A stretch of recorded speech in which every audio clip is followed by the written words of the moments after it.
Hello everyone. So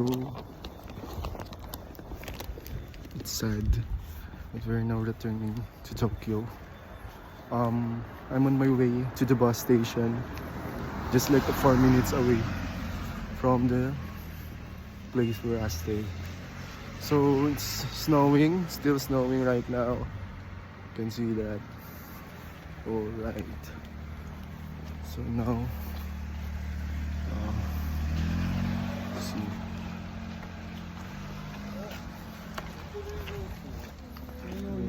Snow. This is a moment to remember.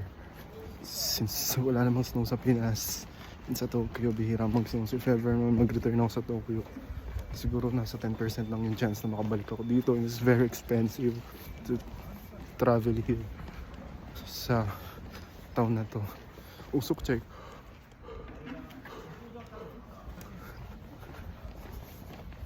So yan. Yung guys, mga local na stores.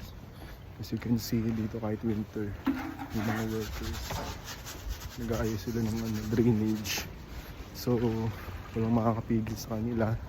So ayan, naayos nila yung yan yung mga local stores. Magaganda yung mga tao sa local stores is ayan, mababait sila lang. They're very friendly.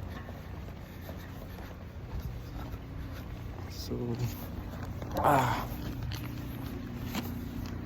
may naayos sila na lugar, naayos sila na parte.